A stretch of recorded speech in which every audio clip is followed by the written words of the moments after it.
Antônio Edir Santos era uma figura famosa na cidade?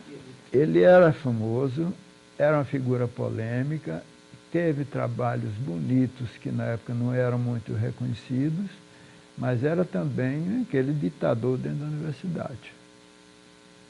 Ele teve muita adversidade entre os professores da universidade, campanha contra ele entre estudantes e alguns professores não era de brincadeira, mas ele sempre teve uma boa cobertura do ministério e ele tinha competência para conduzir.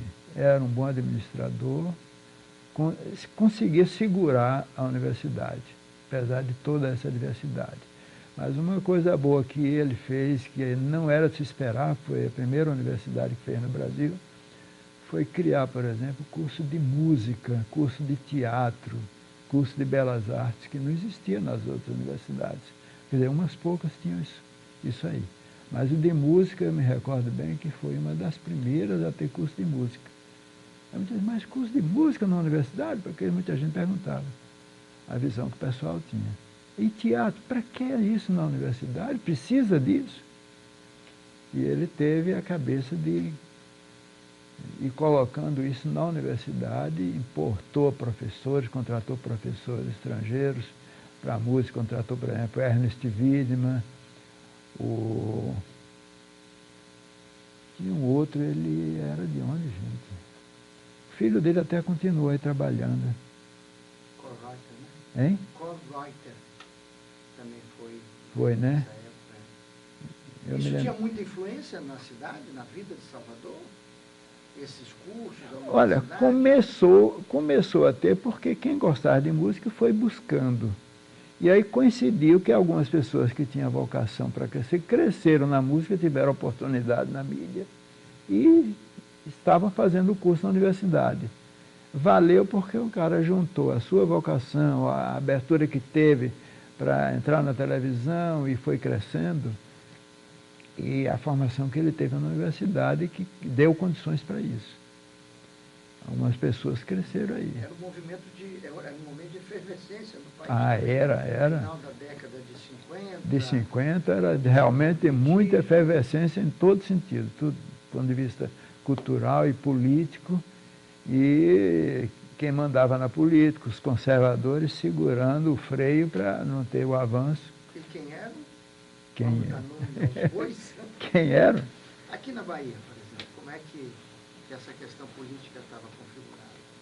Não, só chegava mesmo ao posto mais alto quem estava muito alinhado. Dificilmente o indivíduo de esquerda chegava lá em cima.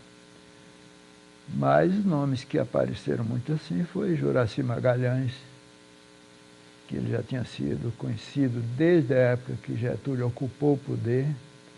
Ele com Juarez Távora foram aliados e ajudaram a implantar o governo Vargas, que tinha uma intenção, depois ele foi torcendo, Vargas tinha muita habilidade, e aqueles que divergiam, principalmente alguns militares, saíram, deixaram de dar apoio a ele, como foi o caso de próprio Juracy, Juarez Távora. Vocês me perdoem entrar na história dele. Mas deixaram de dar apoio direto e eles começaram também a atuar nas suas regiões. Sendo que Juracy Magalhães era cearense, mas ele continuou fazendo política na Bahia. Juarez Távora, me parece, eu não tenho certeza, que ele também era cearense. Não sei, ele era nordestino. E ele andou fazendo política no Rio Grande do Norte. Rio Grande do Norte, Paraíba, ele andou fazendo política por aí. Mas eles foram auxiliares políticos de Carlos Lacerda na formação da UDN. Da descendência de Juracy Magalhães, nós temos o Jutaí Magalhães, que é pai do Jutaí Magalhães, que ainda está aí vivo, que o Jutaí, filho do Juracy, faleceu. O Juracy Magalhães Júnior suicidou, briga que teve com o pai, teve uma briga muito séria com o pai, mas ele estava dentro da linha política na época.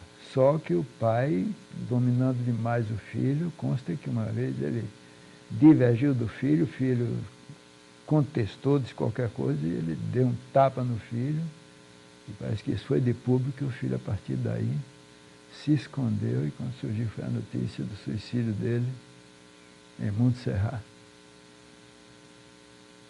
Confere, professora? Embora eu tenha uma outra versão, mas confere. Ah, é? E essa efervescência, então, nesse período, professor, funcionário do Banco do Brasil, teve alguma filiação partidária? Não, eu não cheguei a ter. Agora, eu convivia bem, felizmente, com todas as correntes e procurava me aliar muito às esquerdas. Até mesmo uma parte da esquerda integralista, que dentro do integralismo havia alguns que eram de esquerda na época. O Hélio Rocha, que hoje tem o Colégio Integral, na época ele era de esquerda e ele parece que foi um dos caçados por causa da política que ele fazia. E os militares diziam assim, ele se diz integralista, ele é melancia, é verde só por fora, por dentro é vermelho totalmente. O pessoal dizia isso sobre o Hélio Rocha. Agora, a efervescência levou realmente a que muita coisa fosse acontecendo. Muitas categorias começaram a criar sindicatos. Isso aqui ano? Nessa fase de final dos anos 50, início de 60. E os sindicatos que existiam queriam crescer para transformar em federação. Foi o caso dos sindicatos bancários. Só existiam sindicatos bancários no estado da Bahia, com outro nome, Sindicato dos Empregados de Estabelecimentos Bancários.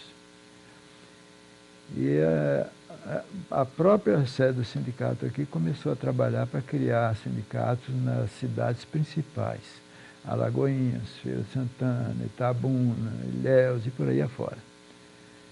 E esse trabalho foi que me colocou numa posição de certo relevo, porque eu fiquei colaborando na organização desses sindicatos do interior. E aprendi o que era que precisava na burocracia, não só na organização política. Porque politicamente eles iam se organizando por lá, fizeram suas associações dos bancários, mas não encaminhavam direito o processo. E o Ministério do Trabalho era rigoroso. Se faltasse, só exagerando na força de expressão, se faltasse uma vírgula no requerimento, voltava o requerimento para fazer de outro jeito. Mas estou exagerando. Mas se o requerimento fosse endereçado a uma pessoa e não a outra, claro, voltava, porque não era desse jeito. Se a Assembleia não usasse certas expressões que constassem em ata, o processo não avançava. Então eu fui verificando quais eram as exigências e atuando junto à cidade interior. E como eu era professor também, eu sentia, a Associação dos Professores não avançava. Procurei tomar conhecimento. Por que não avança? No Ministério do Trabalho. Não sei por que não avança. Aí eu me ofereci para dar uma analisada. Foi aí que descobri que era o problema da burocracia que não estava sendo bem atendida. Então já existia uma associação?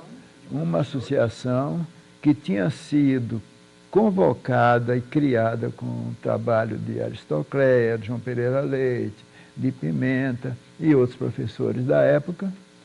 E alguns foram convidados, se entusiasmavam, mas não tinham a coragem de se filiar porque podiam ser perseguidos nos colégios. Então, quando convocaram a Assembleia para formar, a quantidade de gente foi decepcionante para a expectativa de Aristocléia. Ela me disse isso. Mas, mesmo assim, elegeram. E fizeram tudo para que ela subisse, porque ela visitou muito colégio. Aliás, deixa eu abrir uns parênteses para falar sobre Aristocléia.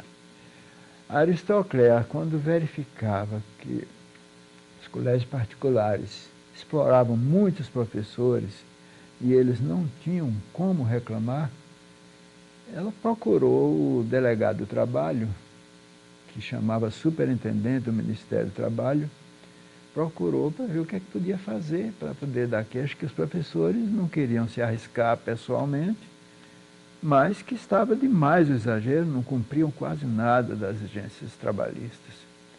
Eu disse, por que vocês não convocam a reunião para formar uma associação chamada Associação Profissional para se transformar em sindicato? E aí o dirigente sindical pode reclamar na justiça ou no próprio ministério em nome do professor, não precisa que seja o próprio professor. Eles aí vão se associando e será mais prático. Aí ela foi convocando os professores, frequentou vários colégios e teve uma certa resistência de alguns, mas encontrou também a adesão de muita gente e organizou a associação. Quando ela convocou, a quantidade de gente foi menor do que ela esperava. E queriam que ela se candidatasse a presidente. Ela disse, não, eu já fiz a minha parte e não quero continuar, vamos procurar outra pessoa. Foi aí que surgiu o professor Jair Brito, que era integralista, era professor do Instituto Normal e de colégios particulares. E a professora Socléa tinha cuidado de só admitir para associado quem fosse professor de colégio particular, e tinha que ser, para formar sindicato, mesmo que tivesse parte do ensino público. E quem não tivesse participação em direção de escola. Alguns tinham escola primária. Eu disse assim, não. Como é o caso da professora Candolina, professora de português. Eu disse, não, é uma pessoa realmente muito conhecida, mas ela tem uma escola, ela é dona de colégio, não serve. Só aceitava quem não era dono nem sócio de colégio particular, quem fosse professor de colégio particular. E aí se candidatou Jair Brito e formaram lá a diretoria com Jair Brito na cabeça. Quem era? Jair Alves de Brito, Jair de Oliveira Brito. Não, Jair Ribeiro de Brito. E os outros nomes da diretoria, lembra? Não me lembro dos outros nomes.